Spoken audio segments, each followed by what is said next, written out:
So NXT happened. It's NXT Gold Rush, night one. Yeah, night. Uh, really? Like, I don't know.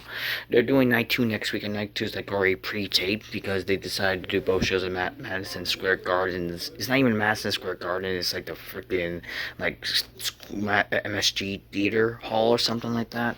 So it's not really like Madison Square Garden, but whatever. It is what it is. Um, So, this first match, Ethan Page and Chelsea Green defeats Joe Hendry and Thea Hale. Whatever.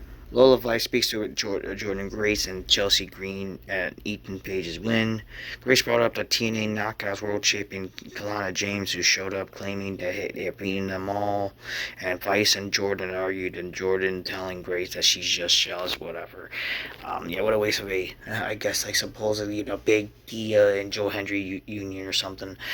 Ava announced that John Cena will be appearing on next week's NXT Gold Rush to pick participants of the Men and Women Iron Survivor Challenge for NXT Deadline. Yeah, he's going to be there via satellite. Let's be freaking for real here. Or, from what I remember. Tavon Heights was attacked by Josh Briggs while being interviewed. A brawl breaks out and then they get separated.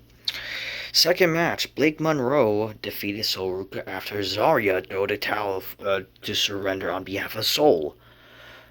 Yeah, tell me the person not turning heel without the person turning heel. Like, all they rely with stories is a best friend betrayals or whatever, which they literally just did tonight, by the way. Fatal Influence talks about strategy, whatever, discussing how it's going to happen, blah, blah, blah. Then eventually we see Ricky Sanks welcome Oba Femi back. He said that Femi had underestimated him during his title reign, reminding him that he ran NXT while Femi was away. And Femi says he's ready to take his title back.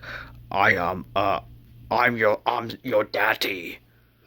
So, like, and then, like, he literally says I'm his daddy. I mean, I'm sure that Ricky Sings love it because, he definitely wished to be pegged. That's for sure.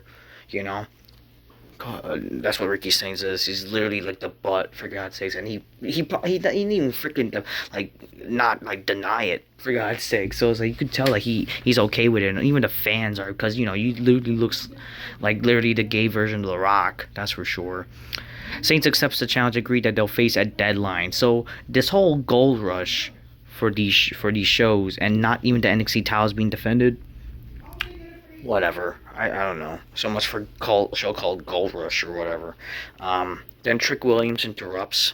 He says he wants that your title's not safe, and I want one another shot, and he gets attacked by Miles Bourne or whatever.